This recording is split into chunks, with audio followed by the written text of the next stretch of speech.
Kyle, let's go back and ask Johnny some questions about how he thinks he's going to do this weekend at Iowa. Come on. Excuse us, Randy. You. Johnny, people have said that your tempo and pace put people to sleep. Is there any truth to that? I think there's some truth to that. There's also been some questions that we've been working out pretty hard, and it's been making our players a little tired. What do you think of that, Johnny?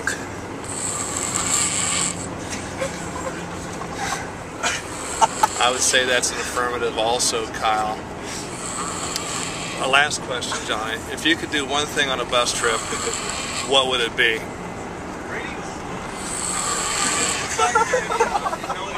I would think it would be sleeping. So there you have it. Johnny Hoffman, up close and personal.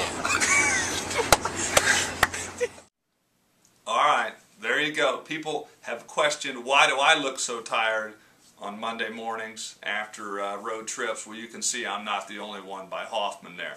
And while we're on the subject of sleep, you got to check this one out. Last week during a rain delay, Dylan Dooney made the mistake of falling asleep on the locker room floor. So guys decided to put him in uniform. And yes, he is actually asleep right there. And if that wasn't bad enough, check out, they piled, well, this is the literal term of piling on. And see what he did there. But anyway, as you can see, you don't fall asleep around Indiana baseball. And Skip, you mentioned our time up in Iowa City. The Hoosiers took 2 out of 3, the 3rd straight weekend they've taken the conference series, and tied for first place. Yeah, I mean, it was a good weekend. Started off, Blake Monar did a wonderful job for us in Game 1 and really got locked up in a pitcher's duel. We came out on top on that one and got the timely hit. Game 2 was much the same. Chad Martin did a really good job for us, but you know, unlike the first game, they got the timely hits and took that one. But I thought we played well. And then Joey Donato did an unbelievable job, a record-setting performance with I think 11 strikeouts, Kyle, and that ties a record for Big Ten and Big Ten contest strikeouts. But really, you know, good team weekend. But one of the things I want to point out, unbelievable individual accomplishment. Senior Jared Sabrin. Broke the school record for career hits, and it's something that, you know, we're proud of him. And really, when you think back of Jared, I mean, a lot of people don't know this, and I hope Jared's not mad at me for saying this, but Jared was cut on a tryout out in Arizona, and Jared decided to transfer his freshman year here, and it's certainly worked out ever since. And I always say one man's trash is another man's treasure, and it certainly has worked out for the Indiana Hoosiers. And Skip, we were talking before we started taping this and about Jared's consistency. He started 208 consecutive games as a Hoosier. That's pretty impressive. He is the Iron Man of Indiana baseball, and we hope that you know, that keeps on going, and I'm hoping that somebody out there takes a shot on this guy, because I think he deserves to play well beyond Indiana. And now rolling into the questions of the week, we got some good questions. This comes from Dave from Cincinnati. Does Indiana baseball include hot dog buns when cooking out?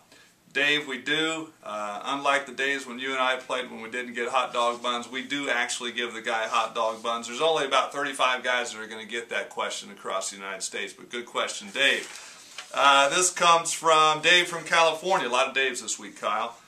You being out on the road this weekend got us wondering which Big Ten road trips are your favorite and why. I got to tell you, my favorite is Minneapolis, Minnesota, when we play the Gophers, and we get to go to the Mall of America, and there's a thing there called the Ghostly Plank. If you're afraid of heights, go do this thing, because it's awesome. Our players, you go and you're up 70 feet, 100 feet up in the air, walking around. And our guys loved it last year, so I can't wait to get back to Minnesota. Yeah, to play the games, but I also want to get on the Ghostly Plank. This comes from Jeff from Wolcott.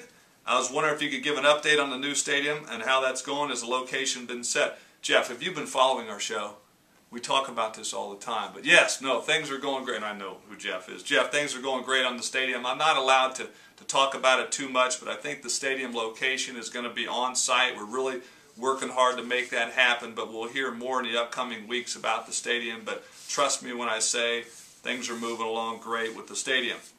This comes from Scott from Fishers. Long-time baseball fan, looks like here. He really likes the murals, one of the most obvious, the large murals out front. If you haven't been to our park lately, you'll notice we've got a lot of murals around the parks. Pat Kraft and marketing crew have done a great job. They look great and they spruce things up. And getting to the questions, should murals be used to pay tribute to Indiana University baseball past and present? Scott, I think we tried to. There's a lot of pictures of the current guys. And if you look on that, we have celebrated the championship teams there with the pile, so we go back a little bit of the history there.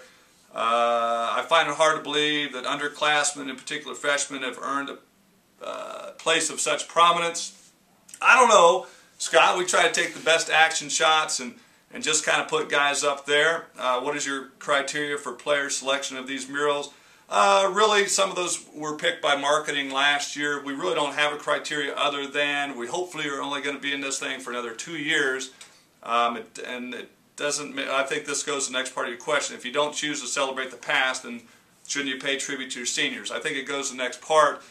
That the thought I think went into that with the seniors. You got to change those out every year. So I think they just tried to pick some younger guys. Now I will say this, Scott. If you want to write that check, we'll be happy to put up new murals every single year. So if you want to write that check, we'll do it. But in all seriousness, I think the answer to the question becomes kind of a cost issue there as well. But I think all the guys up there are deserving. It's more of a team thing. We try not, I don't even necessarily look at it as a highlight of individuals, but just to show some people some action shots of Indiana baseball. So keep coming.